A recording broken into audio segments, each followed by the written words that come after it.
Daryl, huge congratulations. What a battle that was up there. Just sum up the emotions for us. I'm really over the moon, not just for the win, but I think that everybody knows I'm not a great player that always comes from behind, and I was always behind that game until I took out the 164 to go 3-2 up in sets. And there's Winmau, even though I love him so much. Sorry. But the 164, yes. And then the first thing it says, don't give away your throw in the next set. And I nearly did. The first goal was terrible, I think. And then after that, I put it together and then took out the last dart and double 8 or something. But no, very grateful. Take that out and then took out a lovely 130. Whenever Rick probably should have won that leg, all honesty. And then I thought to myself, right, you got the throw now, 2-0 up, don't give it away. And I decided to go, like, I don't know, like that. And went 2-1 up, and then I thought to myself, just hang in there, don't you dare get nervous. And I was slightly nervous at the end, but Ricky still should have made it 2-all in that set. I think 25, did he miss 25? And I thought to myself, if I had treble 16, I put all my focus on the treble 16. I said, if I had treble 16, I'm going to go out wide, I'm going to hit 36. It's not going to be one of them 48 and then try and hope for it.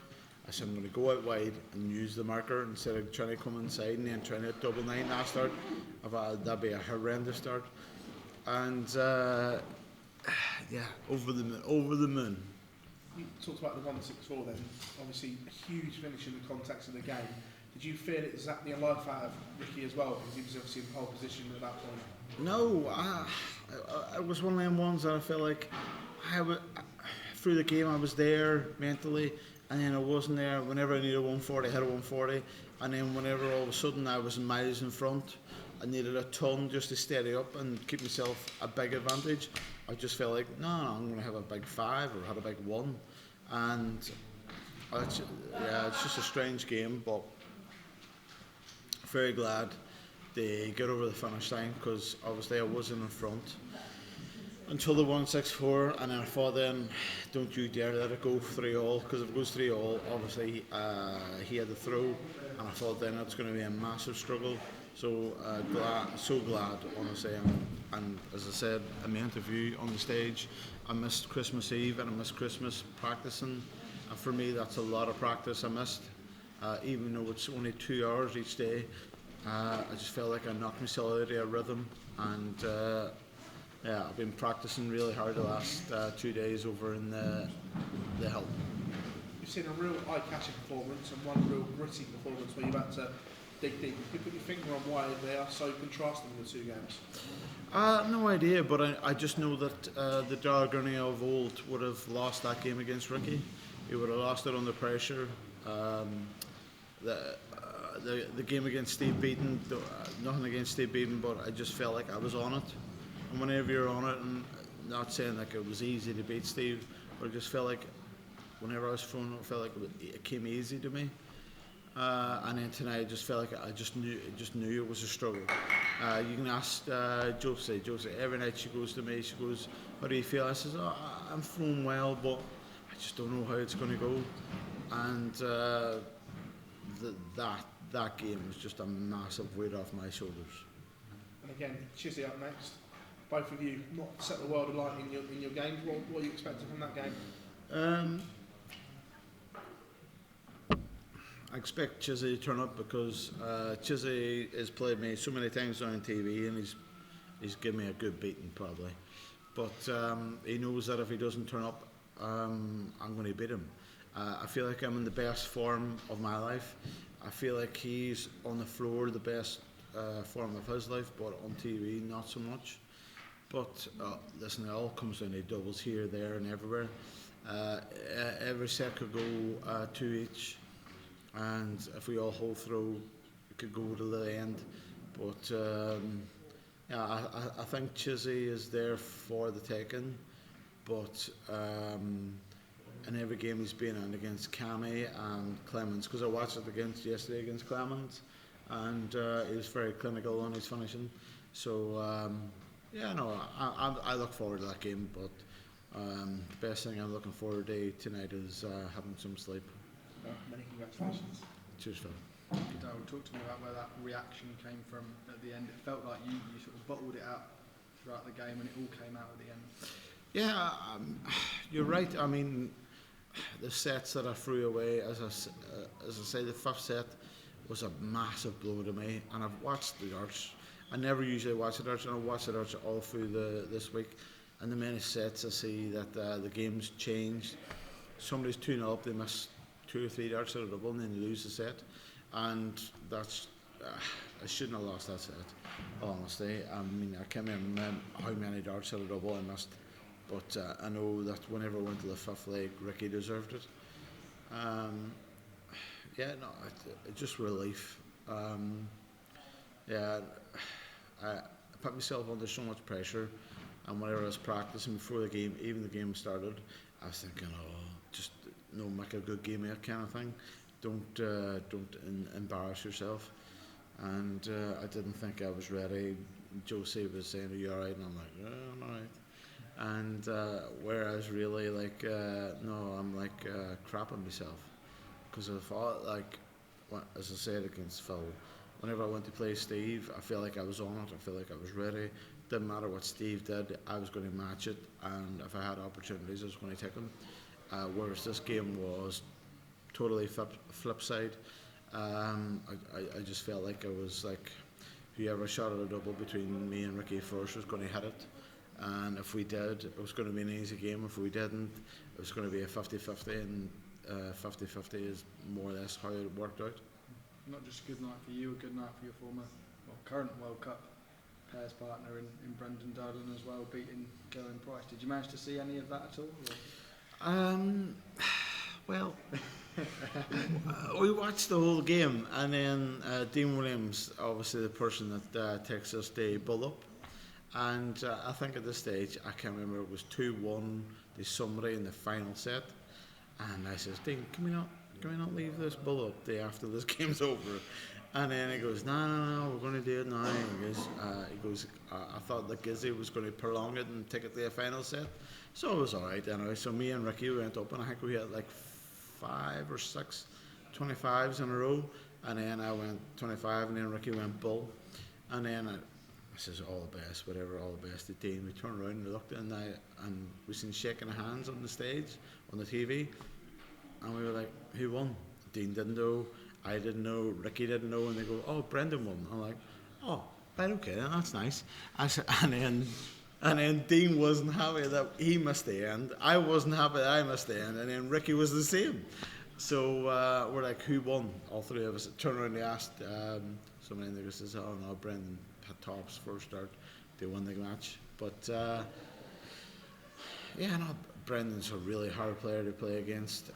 He's so steady, takes it them final clinical last start doubles, and for what I've seen, he deserved to win that game.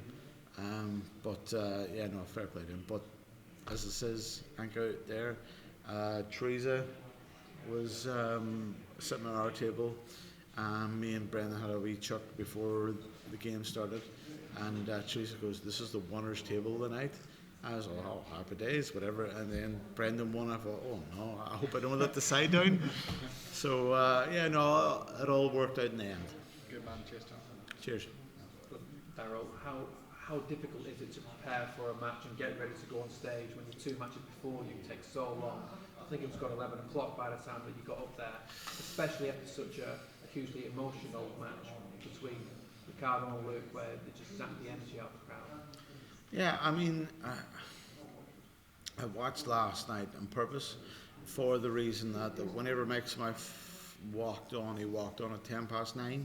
So I thought, if the 2 games tonight go the same way, I think I'm going to be on around that time. So I end up getting here around about 5:15, and I thought that's normal time. And then Brendan decided to make a mess of it. But it's just one of them things that I felt like I was getting myself ready all night. I didn't want to over prepare, And then whenever I came to the stage, I thought, like, right, I'm going to get ready now. I'm going to prepare. I'm going to focus on the game. And I was very lucky, and Phil Barr stopped yawning at me, please. And yeah, no, as I say, it was a very, very tight game, and so happy to get through it. Don't matter should it be against another MDA player, as in Rcky Evans or anybody else in the tournament. Very lucky and very blessed to be in the next round and be in the last 16. There's quite a difference in the rankings, but how close do you feel you are to when you were the world number 3 and in the Premier League? That's a really hard question, in all honesty. I feel like consistently I'm a better player now, and under pressure I'm a better player now. But obviously whenever I'm 26 or 27 in the rankings, it doesn't show my form. Obviously whenever I was number 3 in the world, I felt like I didn't feel like the standard was as good as it is now. But that's just how far the PDC has moved on. Now I'm like playing so much better. My doubles are so much better. My scoring so much more consistent. And I still find myself where I am in the rankings. But no, I'm a firm believer that I play a PDC to play and compete against the best players there is, and that's what I'm doing right now. And I feel like where I am in the game, I'm maybe on one of the top 20 best players in the world, but obviously I've got to do a lot of damage in the world rankings, as in money wise, try and get myself up. Everybody's obsessed with being in the top 16. For me, it'd be a really good year if I could end up finishing playing in the Masters, being in the top 24. I know I'm just outside it. I don't know what that does, winning that game, but no, just that's the plans. We saw at the end, Rcky got a big snog off you before you went off stage. Does that just show how much that meant to you getting through that game against such a close friend as well? Yeah, no, Ricky's a superstar of a player. I really think, like he says in his interviews, if he was more consistent, if he had more level-headed and been not so fast, more. I mean, I thought, to be honest, the last couple of years that Rcky was more interested in hitting the fastest 180 in the world than actually winning games. Now I can see that he's starting to turn that corner, and he wants to be a proper player. And listen, he's got the throw, he's got the walk on, he's got the attitude. As he says probably in interviews, he'd be a great player in the Premier League, but I wouldn't put him in the Premier League because it would do himself more harm than anything. I've been there, done it, bought the t-shirt, and there's a lot of people that's on the wayside that suffered after that. But I'm just one of these players that believe whenever I played in the Premier League, I was getting beat by the best players in the world, not just getting beat. But I feel like Rcky has turned the corner now. Whatever age he is, obviously I'm still older than him. But I think we're going to see better things, more consistently things from Rcky, and I feel like he'll be threatening the top 32 in the world very soon. Cheers, Daryl. Big well done. Thank you. Cheers. Thank you.